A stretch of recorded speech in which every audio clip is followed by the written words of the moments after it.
The refugee camp on Keller 9 was not meant to exist for this long. It was built as a temporary shelter after the war. But wars ended faster than suffering. Months had passed. Maybe years. No one counted anymore. Broken tents covered the dry land like old scars.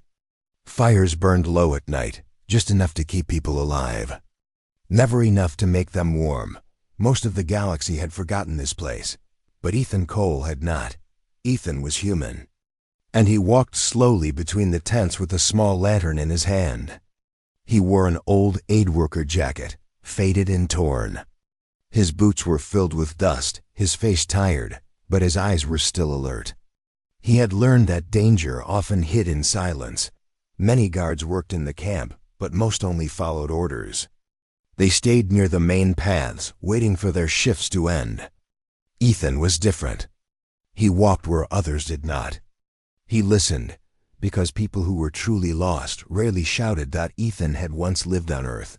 He had a home, a family, but after seeing too much pain during the war, he could not return to a normal life. When the fighting stopped, he stayed behind. Someone had to help the ones left in the shadows. That night, as the cold wind passed through the camp, Ethan heard something strange. It was not crying. It was singing. The sound was weak and slow, like a broken lullaby. It did not belong in a place like this. Ethan stopped walking and listened carefully. The song came from the far edge of the camp, where broken supply crates and wrecked vehicles were piled together. He followed the sound. Behind a fallen metal crate, he saw her. A small alien child sat curled up in the dirt. Her skin was a dull purple gray, covered in ash and old cuts. She was thin, too thin, and her clothes were torn and burned at the edges. But her eyes were what made Ethan freeze. They were calm, not empty. Not scared. Calm. She stopped singing when she saw him, for a long moment. Neither of them moved. Ethan slowly lowered himself to one knee and set the lantern on the ground so the light would not blind her. "It's okay," he said softly. "I won't hurt you." The child did not answer. She only watched him closely, like someone much older than her body. "You're alone," Ethan said. She shook her head. "No. Then where is your family?" he asked. She looked away toward the dark sky. "Gone." The word carried weight. "Not lost. Not missing. Gone. Ethan felt a tight pain in his chest. "My name is Ethan," he said gently. "What's yours?" The child hesitated.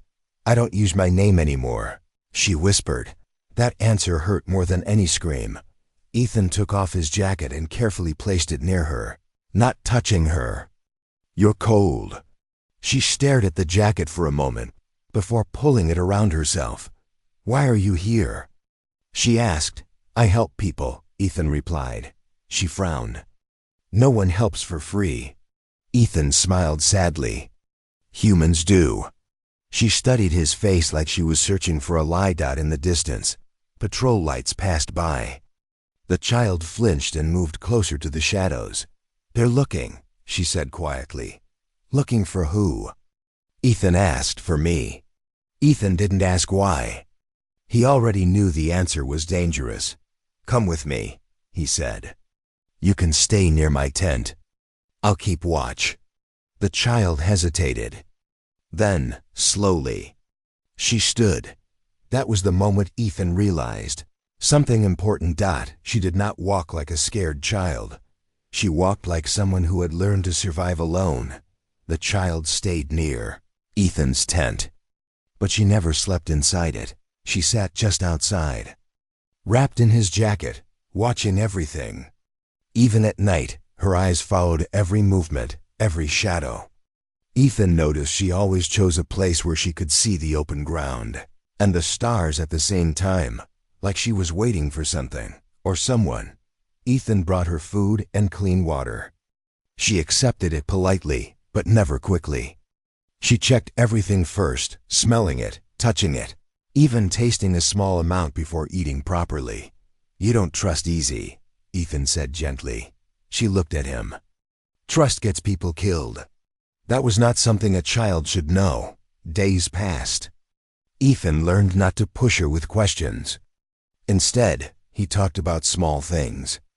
The weather, the stars, Earth. She listened closely, asking quiet questions about humans. Why do humans stay in places like this? She asked one evening. Ethan thought for a moment. Because we know what it feels like to be alone. She seemed to think about that for a long time. One night, she woke screaming.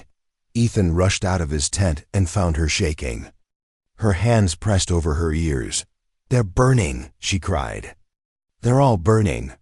Ethan sat beside her and spoke softly until her breathing slowed. She did not pull away.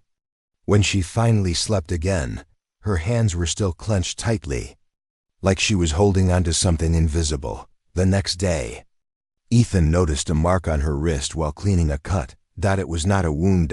It was a symbol. Faint. Burned into her skin.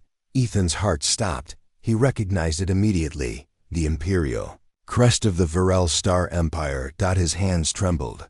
That symbol belonged to the royal bloodline. The rulers of thousands of worlds. The same empire that had recently announced the complete destruction of its royal family. "Who did this to you?" Ethan asked carefully. The child pulled her arm away, fear flashing across her calm face. "They said I must never forget," she whispered. "Forget what?" "Who I am." Ethan swallowed hard. "And who are you?" She took a deep breath. "My name is Alira," she said. "I am the last heir of the Varel Star Empire." The words felt too heavy for the small body that spoke them. Ethan felt the world shift. That's not possible," he said quietly. They lied," Alira replied. "They killed my parents, my brothers, my sisters. They burned the palace. And when they thought I was dead, they celebrated." Her voice did not shake. "That crest," she continued, "was burned into me by my guard. He said if I lived, the empire might still have hope." Ethan looked at the camp around them. The hungry children. The broken families. Hope was a dangerous thing. That evening, ships appeared in the sky. Black armored vessels with no aid markings. Alira went pale.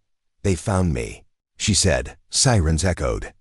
Soldiers moved through the camp. Ethan grabbed Alira's hand. "We're leaving," he said. "Why?" she asked. "Because," Ethan replied, pulling her into the shadows. "Humans don't abandon children." And for the first time since he met her, Alira looked truly surprised. Ethan and Alira ran through the outer edge of the camp, their steps silent on the dry, cracked ground. The black ships above had dropped patrols, and the camp was in chaos. Families screamed as soldiers tore through tents. Fires burned where people had tried to hide, and the smoke stung Ethan's eyes. He tightened his grip on Alira's small hand and whispered, "Stay close. Don't let go." Alira's hand was cold but firm. She had been on her own too long to panic now. Her small body moved quickly, dodging debris, jumping over broken metal and scattered supplies. Ethan marveled at her quiet strength. No other child could survive this. But she had to. She was more than a child. She was the last of a royal line, and that fact made her danger multiplied tenfold. They ducked behind a destroyed transport vehicle. Ethan crouched low, pressing his back to the metal. Alira pressed herself against him, her breathing shallow but steady. The soldiers' boots crunched nearby. Metallic scanners swept across the wrecks, humming with cold efficiency. Each hum felt like a knife pressing against Ethan's heart. "They're close," Alira whispered, her voice trembling for the first time. "They can smell me. They will find me." Ethan shook his head. "No one gets you if I can stop it." "Not tonight." He glanced at the scanners. The patrol had passed once, but they would return. He had seen it in their methodical patterns. No one gave up that easily. He had no weapons, only his courage, and a human stubbornness that refused to let a child die when he could act. That alone had saved lives before, and it would have to save her now.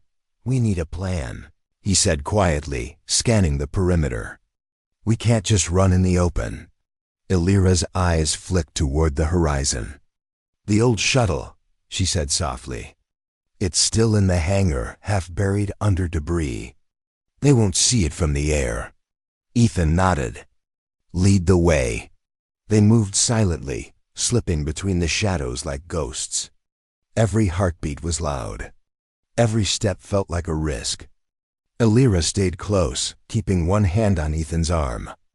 It was impossible not to feel her tension. She had survived so long in hiding, and yet here she was, trusting the human completely. That trust, fragile and rare, made Ethan's chest ache. They reached the hangar, its metal doors dented and rusted. Ethan tried to push them open, but they groaned loudly. Elira placed her small hand over the creak. Miraculously, the doors moved just enough for them to slip inside. Inside, the shuttle lay under a thick layer of dust and broken panels. Its engines had been damaged, but it was repairable. That was all that mattered. As Ethan worked to start the engines, Elira watched silently. Her eyes wandered over the small interior, over the controls and faded markings. "I never thought I'd see one again," she said softly. "The stars. My parents used to tell me stories about the stars." Ethan smiled faintly. "Then maybe you should tell me now. Stories are safer than silence." She nodded, but her thoughts were already back on the soldiers. "They will come," she said. "They always come." Ethan finished the repairs just as the first patrols approached the hangar. The engines roared to life, weak but alive. Smoke and sparks filled the air, but the shuttle lifted slowly off the ground. Ethan steadied it as it rose above the camp. Below, fires still burned, and the soldiers shouted orders, but they could not reach them now. "Not yet." Elira gripped the edge of the seat. Her wide eyes reflected the flickering fires below. "I didn't think anyone would come," she whispered. I thought I was really alone." Ethan glanced at her. "You were never alone. Not while I was here." For a moment, silence fell between them, broken only by the shuttle's engine and the faint wind of the high atmosphere.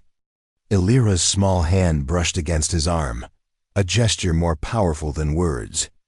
It said what neither could yet speak aloud. Gratitude. Fear. Hope. They jumped into space, leaving the burning camp behind. The stars were empty and quiet, but they were free. For now. Freedom was fragile, but it existed, and that was all that mattered. Ethan looked at her. "You need to rest. I will fly, and you can think." Elira nodded. For the first time, she relaxed slightly. Her body slumped against the seat.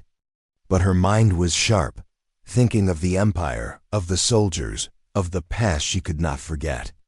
She was a child, but she carried a weight that could crush worlds. And yet, here she was alive, because a human refused to look away. Ethan stared at the stars ahead. Somewhere out there, allies or enemies waited. But they had each other, and sometimes that was enough. Humans were not strong in every way, but they were stubborn, brave, and relentless when they chose to be. That stubbornness would carry them farther than any weapon ever could. Elira's eyes closed, but she dreamed not of castles or crowns. She dreamed of safety, of someone who stayed, of a world where humans were not just fragile creatures, they were survivors. And sometimes, survival was the greatest strength of all. The shuttle drifted silently through the black of space, stars stretching endlessly around them. Ethan kept one hand on the controls, the other resting near Elira, who sat quietly staring out the viewport. The fires of Keller 9 were nothing but tiny specks now, swallowed by the darkness. But the memory of the camp, the children, the lost families lingered in both their minds like an unhealed scar. Elira finally spoke, her voice soft but steady. "They will not stop," she said. "The Empire. They will hunt me until the last system is under their control. Ethan nodded, his eyes never leaving the stars. Then we must be faster, he replied. And smarter. You survive, we survive. That is all that matters for now. She turned to look at him, her small face serious. Why do you help me, human? You could leave. You could save yourself. Ethan smiled faintly, a tired but warm curve of his lips. Because someone should. Humans stay when others turn away. We help because someone has to. Not for glory. Not for rewards. Just because it is the right thing. Elira studied him, her violet-gray eyes searching his face. I have never met anyone like you, she whispered. Her voice was almost a confession. Not even my parents could teach me courage like that. They tried. But I always had to hide. You don't have to hide now, Ethan said softly. Not while I am here. For a moment, the shuttle was filled with silence. Only the low hum of the engines reminded them that they were moving, and that movement was hope. Elira's small hands clutched the seat as if it were a lifeboat, and in a way, it was. The stars around them were endless, and yet she felt safer than she had in months or maybe years. Finally, she spoke again. I never wanted to rule. I didn't ask for this. My parents, they were kind. They wanted to help people, but now, I am supposed to lead or hide forever. Ethan turned in his seat to face her. And you will decide, he said firmly. Not the Empire. Not the soldiers. Not anyone but you. You have the choice to lead or to run. But whatever you choose, you must lead with your heart, not with fear. Elira swallowed hard, nodding. The weight of her bloodline pressed down on her, heavier than the small shuttle walls around them. But for the first time, she considered something she had never dared, what it meant to lead like a human. To care more than to conquer. To protect more than to command. Hours passed as they traveled through uncharted systems. Ethan let her rest while he kept watch, scanning for patrols or hidden fleets. Occasionally, Elira would wake and ask a question about a star or a planet. Simple questions, but they reminded Ethan that she was still a child, still someone capable of wonder and curiosity despite all the horror she had seen. You will need allies, Ethan said at one point. People who will follow you because you deserve it, not because you are royalty. Elira looked down at her hands, tracing the faint symbol burned into her wrist, the mark of the Empire. Allies are hard to find, she said quietly. Everyone fears the Empire. Everyone fears me. That is exactly why they need you, Ethan said. Fear cannot build trust. Humans build trust with courage, with honesty, with action. People will follow someone who chooses to do what is right, even against impossible odds. You are not just a symbol, Elira. You are proof that hope exists. She lifted her eyes, and for the first time in what felt like forever, a small spark appeared in them. Not fear, not grief. Something warmer. Something human. Then I will try, she whispered. I will try to be different. Ethan nodded. That is all anyone can do. They drifted through the void, the stars stretching like endless rivers of light. Ethan looked at her, a small figure in the shuttle's dim cabin, and felt a quiet pride. Humans were not the strongest or the fastest species in the galaxy. They did not have advanced technology like the Empire, or fleets that could destroy planets. But they had something more dangerous than fear. Something that could change everything. They had courage. They had empathy. They stayed when others left. And sometimes, staying, simply refusing to walk away, was enough to save worlds. Elira leaned back in her seat, finally closing her eyes. She dreamed not of crowns or palaces, but of safety. Of a place where children could sleep without fear. Where humans and aliens alike could survive together. A small hope, fragile as a flame in the dark, but still alive. Ethan watched the stars ahead. Somewhere in the galaxy, hunters waited, waiting for the child who carried an empire in her veins. But he would not let them catch her. Not while he still drew breath. Not while humans still believed in doing the right thing. Even when the odds were against them. And for the first time, he allowed himself to believe that, maybe, just maybe, the galaxy could be changed, not with weapons, not with fear, but with humanity. The shuttle trembled as it entered the orbit of a neutral world, one unclaimed by any empire or faction. Ethan held the controls steady, his hands white from gripping the levers. Below them, cities stretched like tiny geometric patterns, peaceful and unaware of the danger flying above. But danger did not wait. It never did. Alira sat beside him, silent, watching the stars blur past the viewport. Her small hands rested on her knees, but her mind was far away, thinking of the empire that had tried to erase her from existence. She thought of her parents, her siblings, the palace burned to ashes. And she thought of the soldiers who still hunted her, relentless, unfeeling.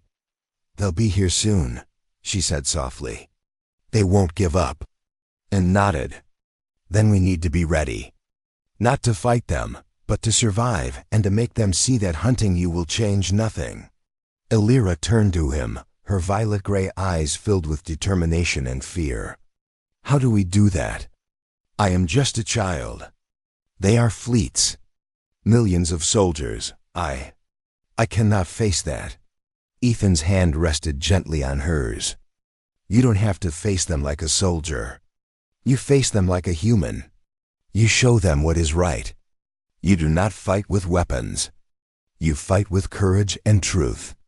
That is stronger than any fleet, Alira. Stronger than fear." For the first time, Alira considered what he said. She had been taught to hide, to survive by vanishing, by being silent. But maybe, just maybe, there was another way. Maybe surviving did not always mean running. The first black ships appeared over the horizon, dark and menacing against the glow of the planet below. They scanned for the shuttle, their beams cutting across the clouds. Ethan kept the engines humming, silent as shadows, guiding the vessel toward a hidden canyon. "They're coming faster," he said. "We don't have much time." Alira swallowed hard, her small hands clenching. I want to do it. I want to end this without killing anyone." "You can," Ethan said firmly. "All you need is to show them you are alive. That you remember. That you will not bow to fear or lies." She nodded. And for the first time, she felt her bloodline as a responsibility, not a curse. Her parents' vision, their kindness, their hope for the empire, they lived inside her. Not just in the crest burned into her wrist. Ethan guided the shuttle to the surface of a large plateau. The canyon walls provided cover from scanners. They landed silently. For a moment, only the wind and the hum of the engines filled the air. Alira stepped out onto the rocky surface. Ethan followed, standing behind her. She looked up at the sky, at the approaching fleet.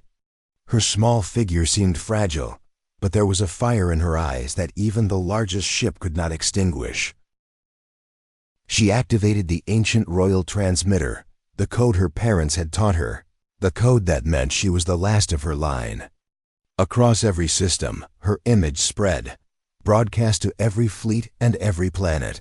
"I live," she said, her voice carrying over the comms. "I remember. I see the truth. And I will not let the empire rule through fear." The fleets froze. The soldiers whispered, confused. Their orders no longer mattered. They had been sent to kill a child, and now that child stood unafraid before them, speaking not with threats, but with justice. Alira turned to Ethan. "Now what?" she asked, her voice small but steady. "Now," he said, placing a hand on her shoulder, "you show them the power of being human. Courage, empathy, and honesty. These can change worlds faster than fleets of soldiers ever could." She looked back at the ships, at the soldiers, and for the first time, she felt more than fear. She felt hope. And she felt a quiet strength that no empire could erase. The black ships held position, unable to act. Elira had not fought them with weapons.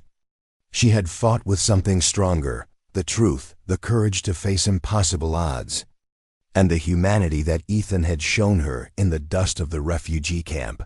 Ethan watched quietly, proud but not surprised. Humans were never the strongest, the fastest, or the most advanced. But they stayed. They helped. They believed in something bigger than themselves. And when the galaxy looked away, humans were often the ones who changed it all.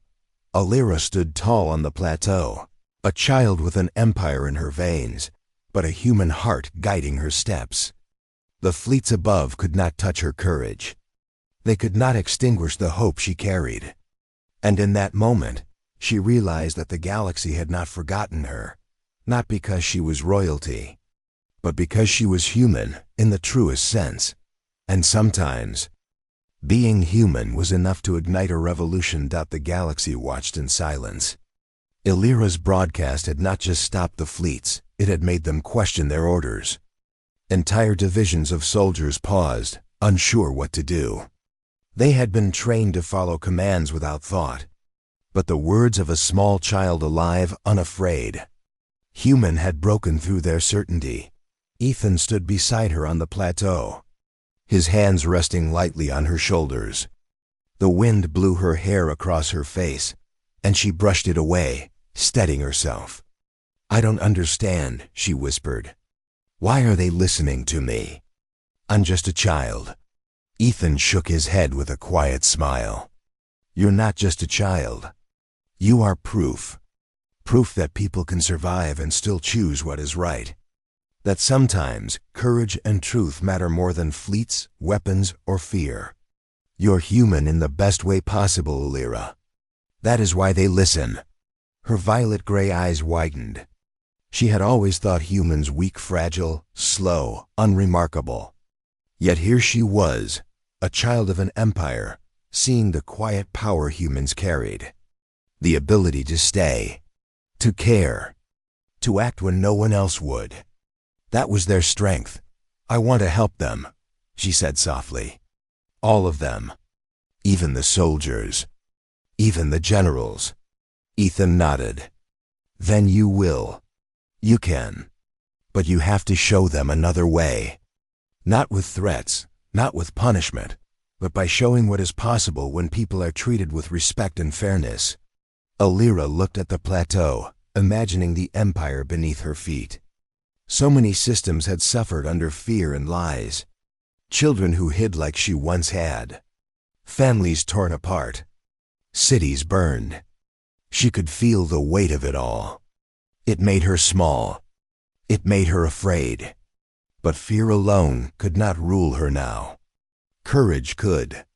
Humanity could. She turned to Ethan. "Teach me. Teach me how humans lead without fear." Ethan smiled gently. "We lead by staying, by helping, by choosing to care even when it is hard. We do not conquer. We protect. We do not destroy. We build. That is how humans change the world, Elira. Not with crowns or weapons, but by showing that someone can be trusted and that goodness still exists." Elira nodded. She thought of the refugee camp on Color 9, the small fires, the children huddled in broken tents, the faces of families who had nowhere to go. That camp had been a place of despair, yet it had also shown her something she had never expected: hope. Ethan's presence there, the way he stayed when everyone else left, had saved her. And now she realized that same kind of quiet courage could save millions more. She stood tall, lifting her head to the sky. "Then I will try," she whispered. "I will not lead with fear. I will lead by protecting, by helping, by staying like humans do." Ethan placed a hand on her shoulder. "And I will stay with you," he said. "Not because I have to, but because it is right. Because someone has to." Together, they began sending messages to the fleets below. Not orders, not demands, messages of safety. promises of protection, proof that those who followed her would not be punished for doing what was right. Slowly, soldiers lowered their weapons. Planets that had prepared for invasion hesitated. Generals who had relied on fear paused, unsure of how to react. The galaxy was changing, not through firepower, but through trust, through courage, through human determination to do what was right, no matter the cost. Illyra's voice spread farther than any cannon. Her words carried weight because they came from someone who had seen suffering and chosen to act, not to fight, but to protect. Ethan watched quietly, pride swelling in his chest. Humans were never the strongest, the fastest, or the most advanced. But when the galaxy turned its back, when the odds seemed impossible, they did not leave. They stayed. They helped. They endured. And sometimes, that quiet endurance was enough to change the course of empires. Illyra looked at him, her eyes filled with newfound resolve. "I think I understand now," she said softly. This is how humans are strong. Not by weapons, not by fear, but by staying, by caring, by refusing to turn away." Ethan nodded, smiling. "Exactly. That is what makes humans. Dangerous in the best way. We do not give up. We stay. And when we stay, we can change everything." For the first time in months, Illyra smiled, a small, cautious smile, but one that carried hope. She had survived the Empire's wrath, and now, together with a human who refused to leave her side, she could begin the impossible, to lead not with fear, but with humanity. And in that quiet moment, above a world unaware of the small drama unfolding in the stars, the galaxy began to change. Not through war, not through conquest, but through the quiet, unstoppable power of humans who chose to care. Years passed. The refugee camp on Keller 9, once a place of despair and loss, was gone. Where broken tents had once lined the gray dust, now there stood clean buildings, small gardens, and laughter. Children ran freely. Families rebuilt. And in the quiet streets, a simple stone marker read, "Here, a human chose to care." Illyra stood before it, now grown, her violet-gray eyes reflecting the sunlight. She had inherited more than her parents' bloodline. She had inherited their vision, but she had learned the truth from a human. Ethan Cole, the man who had stayed when everyone else left, who had risked everything to protect her, who had taught her that courage and humanity were more powerful than weapons, was the reason she stood here alive, ready to shape the galaxy differently. She remembered the days she had hidden in the shadows, trembling at every sound, expecting death at every turn. She remembered the first time she had met Ethan, the warmth of his jacket, the calm in his voice, the way he had looked at her as if her life mattered, even when the galaxy had said it did not. Humans. "They are strange," she whispered softly to herself. "Not the strongest, not the fastest, not the rulers of the stars, but they stay." Ethan was beside her, older now, his hair streaked with gray, but his eyes still sharp and steady. "And sometimes," he said quietly, "staying is enough to change everything." Illyra smiled. She thought of the empire she now helped guide, not as a tyrant, but as a protector. She had refused the throne built on fear and blood. Instead, she had chosen to work with humans and aliens alike, to rebuild trust, to help the weak first, to show that rulers could lead with empathy instead of oppression. It had not been easy. Many resisted. Many doubted. But every small act of kindness, every decision to protect instead of punish, spread like a ripple through the stars. The galaxy had begun to listen, not because of fear, but because of hope. And hope, she realized, was something humans carried more naturally than any Empire's soldiers ever could. Ethan turned to her. "Do you know why you survived?" he asked. Illyra thought for a moment. "Because you didn't leave me." He nodded. "Yes, but also because you learned to stay yourself. You faced fear, and instead of running, you chose courage. That is what humans do. And that is why you are here. Alira looked out over the city. Children played in streets where once there had only been dust. Teachers taught lessons of peace and history, of empathy and justice. Families rebuilt their homes, their lives. All because one human had refused to leave a child behind. She knelt and touched the stone marker. "I will not forget," she said softly. "Not the camp. Not the suffering. Not the humans who stayed." Ethan placed a hand gently on her shoulder. "No one should forget. But it is also time to move forward. You have work to do. Lives to protect. A galaxy to change." Alira rose, stronger now, not just as a royal heir, but as someone who understood what true power was. It was not in fleets, not in crowns, not in weapons. It was in courage, in empathy, in refusing to abandon those who had no one else. Asterisk.